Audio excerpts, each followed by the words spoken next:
दोस्तों आपको याद होगा सैटरडे देर रात तकरीबन 10 बजे के around Mumbai Bandra east constituency के मशहूर इंसान और पूर्व एमएलए बाबा जियाउद्दीन सिद्दीकी उर्फ बाबा सिद्दीकी अपने बेटे के ऑफिस के पास राम मंदिर में अपने बेटे और लोगों के साथ पटाखे फोड़ रहे होते हैं। तभी उसी भीड़ में 3 मुंह ढाक कर आदमी आते हैं और उनके ऊपर ओपन फायरिंग कर देते हैं। पटाखे की आवाज में फायरिंग की आवाज मिल जाती है और कुछ पता नहीं चलता। हालांकि उनके साथ उनकी सिक्योरिटी होती है, मगर उनका ये कहना है कि उनके आंखों में पेपर स्प्रे डाल दिया गया था। इसी में वो बेबस हो गए। मशहूर सिंगर सिद्धू मूसेवाले से लेके बाबा सिद्दीकी और आए दिन सलमान खान जैसे बॉलीवुड स्टार को मारने की धमकी। अब तो न्यूज ये भी आ रही है कि शाहरुख खान को भी डेथ थ्रेट आ रहे हैं और जान से मारने की धमकियां आ रही है। यहाँ तक कि कैनेडियन सरकार ये कह रही है कि Indian agents along with Bishnoi gang are spreading terror in Canada. आखिर कौन है ये गैंगस्टर लॉरेंस बिश्नोई जो पिछले 10 साल से जेल में रहकर क्राइम सिंडिकेट ऑपरेट कंट्रोल कर रहा है? और हैरत की बात यह है कि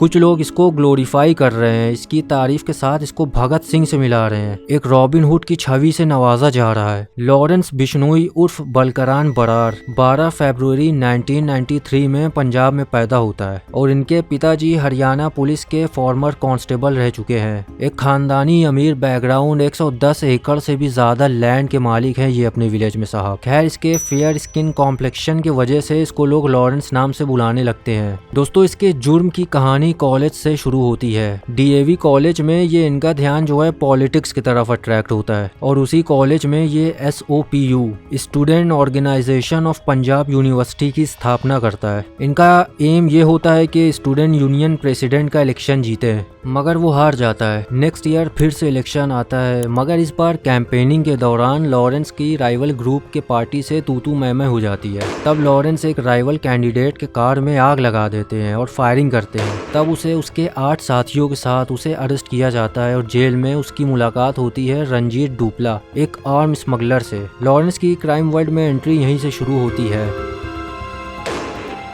जेल से छूटते छूटते क्रिमिनल से कांटेक्ट बनाना, गुंडागर्दी, वायलेंस करना, इन सब चीज़ों का आगाज हो चुका था। अब पंजाब यूनिवर्सिटी में इसकी मुलाकात गोल्डी बरार के साथ होती है। दोनों की खूब वाइब मैच होती है और क्रिमिनल एक्टिविटीज़ खूब फलती फूलती है इनकी। 2012 में पंजाब यूनिवर्सिटी से LLB की डिग्री लेने के बाद Lawrence liquid trafficking, arm smuggling और एक्सटॉर्शन जैसे बिजनेस में खूब एक्सपेंड कर रहे थे। अब 2013 पंजाब यूनिवर्सिटी में अपने एक कैंडिडेट को इसने प्रेसिडेंट पोस्ट के लिए खड़ा किया, मगर इसने जो राइवल नॉमिनी था उसको जान से मार डाला और लॉरेंस और उसके एसोसिएट्स भाग जाते हैं। फिर 2014 में राजस्थान पुलिस ने इनको पकड़ लिया। अब तब से लेके आज तक वो जेल में ही है, मगर दाऊद इब्राहिम की तरह इसका काम करने का तरीका जो उसने 700 से भी ज्यादा शूटर्स हर स्टेट में और जो नेटवर्क फैलाया है, सोने पे सुहागा। अब न्यू इंडिया, डिजिटल इंडिया है ये, तो जेल में मोबाइल और इंटरनेट के थ्रू सारा धंधा और क्राइम को अंजाम देते हैं ये लोग। अगर कल को कभी इस पर कोई मूवी या कोई वेब सीरीज आ जाए तो आप लोग हैरत बिल्कुल न करिएगा, क्योंकि इन क्रिमिनल्स और गैंगस्टर को ग्लोरीफाई करने की रिवायत कोई नई नहीं है। यहाँ मूवीज, वेब सीरीज और न्यूज चैनल पर इनको ऐसे तरीके से दिखाया जाता है कि बहुत से यंगस्टर्स और लोग इनसे इन्फ्लुएंस होते हैं और इनकी वर्शिपिंग करना शुरू कर देते हैं। खैर दोस्तों, लॉरेंस इतने हाई सिक्योरिटी जेल में होने के बावजूद ये सब कर पा रहा है। इसका दो ही मतलब है, या तो गवर्नमेंट पूरी तरह से बेबस या लाचार है इसके एक्शन, इसके क्राइम को रोकने के लिए, या फिर खुद गवर्नमेंट लॉरेंस के साथ मिलकर बहुत से वारदात और क्राइम को कमिट कर रही है। खैर जो भी हो, लॉरेंस ये बहुत अच्छे से जानता है कि how to become popular and run his business. अब बात ऐसी है कि जेल में पुलिस कहते हैं कि जैमर लगा हुआ है, मगर लॉरेंस सारी इंफॉर्मेशन सीक्रेट कोड के थ्रू देता रहता है बाहर अपने दोस्तों को। अब जैमर के बावजूद भी लॉरेंस वसूली की कॉल जरूर कर पाता है जेल से। 2017 में फरीदकोट जेल से वो कई सिंगर्स, कबड्डी प्लेयर्स और बिजनेसमैन को कॉल करता है वसूली के पैसों के लिए, और इन धमकी की कॉल से जो पैसा मिलता है वो इसको हथियार खरीदने में यूज करता है।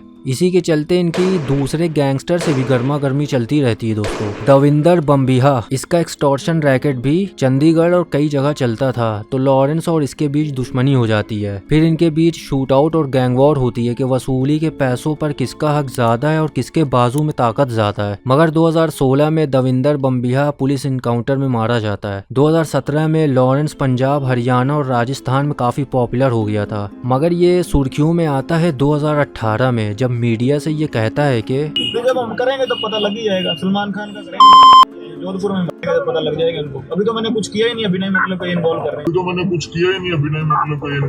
हैं। लॉरेंस सलमान खान को मार डालने की धमकी देता है क्योंकि 25 साल पहले 1998 में जब लॉरेंस बोलना सीख रहे थे तब सलमान खान ने एलिजिडली 2 ब्लैक बक्स को मारा था। अब बिश्नोई कम्युनिटी ब्लैक बक्स को पवित्र मानती है और उनका ये भी बिलीफ है कि उनकी जिम्मेदारी है कि उनके इलाके की वाइल्ड लाइफ की देखरेख करना। अब 25 साल बीतने के बाद लॉरेंस सलमान खान को धमकी क्यों दे रहा है? जवाब है फेम, क्लाउड और पैसा। दोस्तों, ये फिरौती का धंधा जो है डर के बेसिस पे चलता है। अब तुम सलमान खान जैसे सुपरस्टार को धमकी दे सकते हो तो तुम्हारे पीछे न्यू शूटर्स और इंटर्न्स की लाइन लग जाएगी। और इसी के चलते लॉरेंस उसके कॉलेज के टाइम से दोस्त संपत नेहरा को रिस्पॉन्सिबिलिटी देता है सलमान खान के मूवमेंट पर नजर रखना और सही मौके मिलने पर मिशन एग्जीक्यूट करना। मगर उसे पहले ही 6 जून 2018 को हरियाणा स्पेशल टास्क फोर्स ने हैदराबाद से संपत को अरेस्ट कर लेते हैं। During his investigation Sampat reveals all the details about plan to kill Salman Khan और वो ये भी कंफर्म करता है कि लॉरेंस बिश्नोई ने ही इसे ऑर्डर दिया था सलमान को मारने का। He revealed is that Lawrence Bishnoi wanted to eliminate Salman Khan.